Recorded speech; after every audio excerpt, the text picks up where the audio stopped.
Welcome to this presentation of the 2020 Historic Preservation Awards. I am Laura Luce, member of the Board of Directors and Chairman of the Awards Committee. Special thanks to our committee and to Art Miller, who provided the commentary to accompany the slides that follow.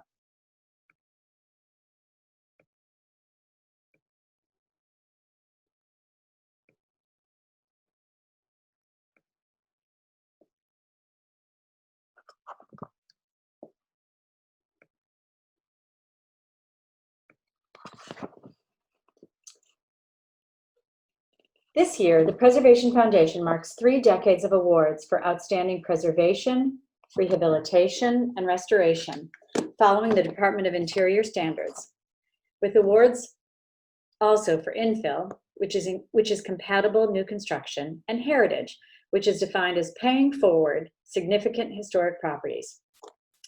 This year, we have made 2 awards for preservation, 4 for rehabilitation, and 1 each for restoration, infill, and heritage. While many of Lfpf's awards are noteworthy, some stand out regionally, nationally, and even internationally. Among them are Stellar Structures by Howard Van Doren Shaw, David Adler, Harry T. Lindbergh, Delano and Aldrich, and Stanley D. Anderson. One such is the city-owned 1898 completed Ragdale at 1230 North Green Bay Road, awarded in 2012 for rehabilitation and published widely, most recently in the 2018 revised edition of Gardens of the Arts and Crafts Movement by Judith B. Tankard.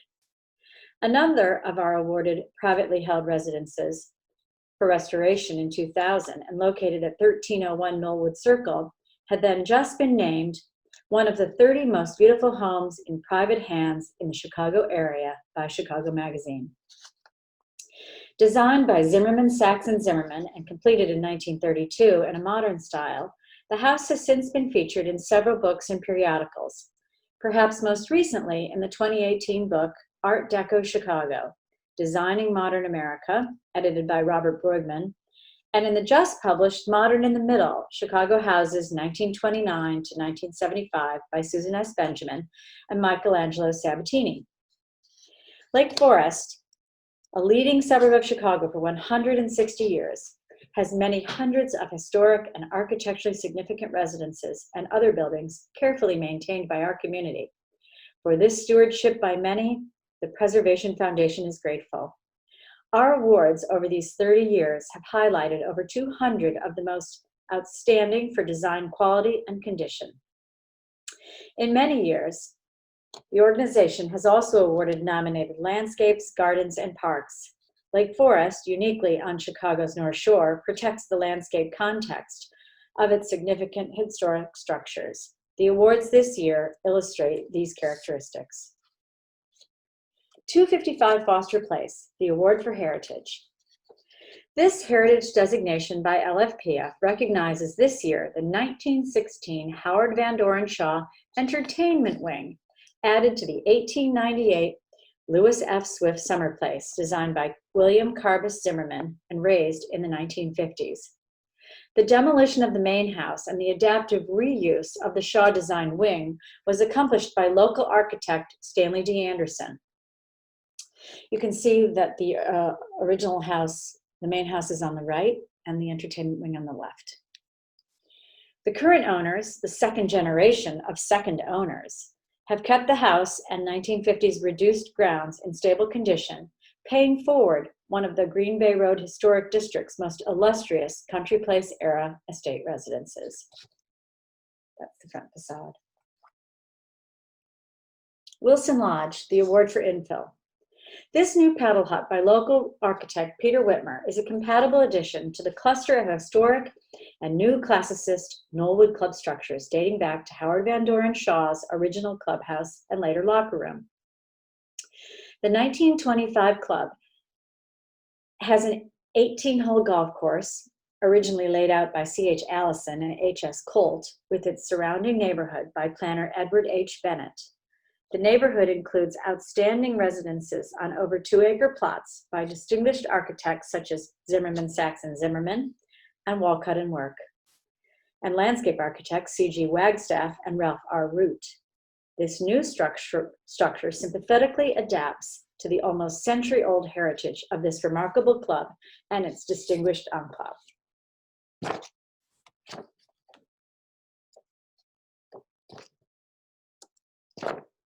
.472 East Illinois Road, Award for Restoration. This residence dates from the early years of Lake Forest, built in the year following the Great Chicago Fire of 1871. And in the earlier 20th century, it was known as the Grosser Gun House. Queen Anne in style, with its tower and wraparound porch, it most likely reflects earlier waves of changes. Its present appearance, though, dates from earlier in the 20th century, with its facade protected by a previous owner with an easement granted by Landmarks, Illinois. When it suffered from a fire recently, it was restored by the current owners, though with upgraded materials, clapboard siding and copper gutters and downspouts. Its simple but dignified presence on its large lawn contributes significantly to the streetscape. There's a vintage picture which you can see the clapboard is wider than the original, or the specified. 449 East Illinois Road, Award for Rehabilitation. This 1893 Queen Anne residence was built in the same period that architects Pond and Pond were building a new Lake Forest Academy campus nearby, today Lake Forest College South Campus. The 1893 East House/Moore Hall there, demolished around 2008, employed a firm characteristic diamond motif as found on the surviving windows at 449 East Illinois. The house is reported to have been built for interior designer William Quigley, renovated and expanded in the 1960s and 80s, like that. The current owners, working with Deegan Architects of Kenilworth in 2018, built a compatible replacement addition and new auxiliary building on the west side of the house while replicating older windows that face the street. 443 East Illinois Road, Award for Rehabilitation. This commodious 1875 Queen Anne home is reported to have been owned originally by attorney George Eddie Newcomb, 1864 to 1928, and his wife Blanche Makepeace Newcomb. It is reported to have stayed in this family for at least 2 generations, then being bought in the early 1950s by the Shields family, and then purchased in 2005 by the current owners, who undertook a major rehabilitation with architect Michael Bresman in 2018 to 19. This mansion-scaled house set back from Illinois on its deep lot remains, after many years, a prominent part of the Illinois road streetscape.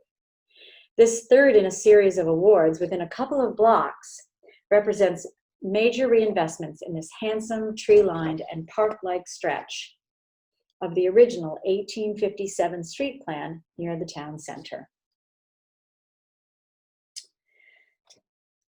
1350 North Green Bay Road, Award for Rehabilitation.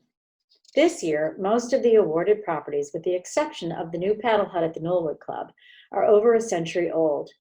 The handsome red brick traditional 2-story center hall home at 1350 North Green Bay Road, designed by Winnetka architect Ernst A. Benkert, dates only from 1953, less than 70 years ago. Its classic form, with a forward central symmetrical portion and 2 recessed wings, south and north, recalls homes of the country place era, 1893 to 1942, such as the much larger red brick Center Hall Colonial at 1050 Walden Road, designed by Ralph Millman for Francis Bibler II in 1942. That late estate era masterpiece appears to be based on a floor plan published in Herman von Holst's 1913 Modern American Homes. But post-war inflation and even higher taxes in 1953 dictated a smaller example of the style.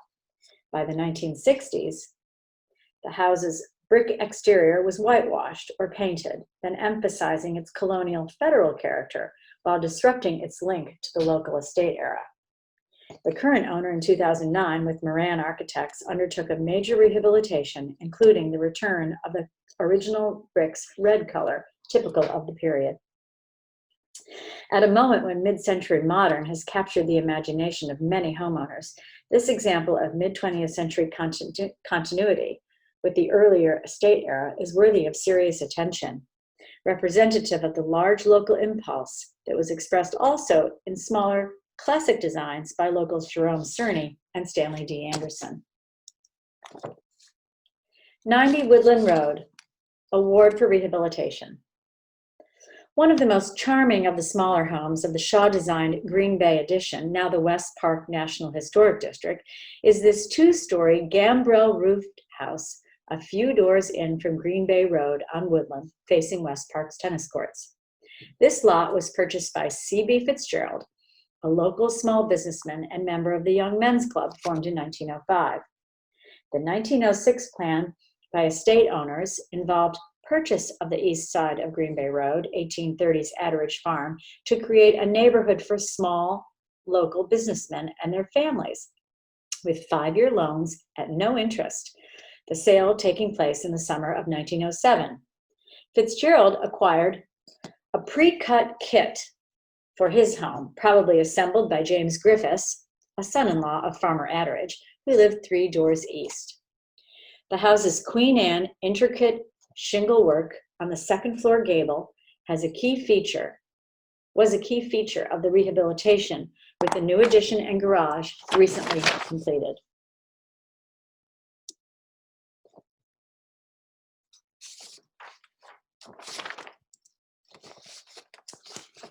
.410 Woodland Road, Award for Preservation. This circa 1900 constructed house, its design, attributed to Frost and Granger, is notable for its distinctive roof design, bow windows, center hall facade, and front terrace. The roof plan's origins are described in a 2019 book on Frank Lloyd Wright's Penwern Cottage on Delavan Lake by Mark Hertzberg, with an introduction by Paul Crudy. This roof, like Penwern, employs Japanese Shinto temple flared and partially hipped roof features adopted from the 1893 World's Fair Chicago Japanese Pavilion. This roof pattern also is found on the 1903 Trowbridge House by Frost and Granger, 621 College Avenue, and on the 1916 Tea House for Nettie Fowler McCormick on East Illinois Road, expanded by Ike Coburn in 1958. This home of Rami Lopat and architect John Drummond was painstakingly rehabilitated by them with Ruggles architecture around the early 2000s, preserving the exterior of the house as they found it with the bow windows by Jerome Cerny and other changes by Ike Coburn.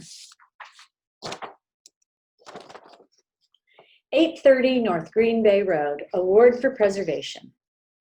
Few private preservation efforts have had more impact on whole neighborhoods than has the recent work to return this 1930 David Adler designed estate to its notable character of nearly a century ago. This over 4-acre site was the original 1830s old home place of the Atteridge Farm, left out of the farm's redevelopment plan by Shaw that created estates on the west side running down to the Skokie River, and West Park with its neighborhood of smaller homes on the east side. By the late 1920s, though, development was spreading on West Deer Path around the 1914 estate of Joseph and Jean Morton Cudahy, and they engaged David Adler a second time to create for them a new downsized Innisfail 2 across from West Park. By the way, this is a drone shot of the estate before preservation. The yellow limestone manor house and brick wall, both in the Normandy French manor house tradition, remained with the Cudahys until Mrs. Cudahy's death in 1953. It was then owned by another downsizer, Philip D. Armour III, who had sold Tangley Oaks in Lake Bluff. By 1970, it was the home of Barbara and W. Clement Stone Jr., who renovated the house with the assistance of Chicago decorator Richard Himmel. Among the many modifications made during his tenure were the replacement of the divided light windows on much of the ground floor. He also excavated the property to locate a very large swimming pool fit for Olympic diving. But his most notable alteration was to the south elevation of the main house, where he added a large stone and glass bay and moved the main entrance to the east courtyard from the south, adding a circular fountain and bayed entrance that exists today. I'll go back a little. This was the former entrance, okay.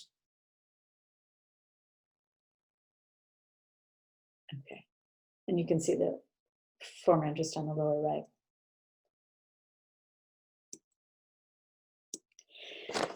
After many years of neglect, the property was purchased by Chicago-based international architect Adrian Smith and his family, and has been restored by them as a studio, garden, pool house, and entertainment setting. The beautiful North Garden has been rediscovered. The work originally of Garden Club of America leader and president of the Morton Arboretum, Jean Morton Cudahy, with Ferruccio Vitale. The greenhouse and winter garden are whole once again. Flowers bloom on the parkway, and the very private estate once again presents a cheerful visage to West Park, its neighbors, and to passers-by. Thank you very much, and congratulations to all the winners.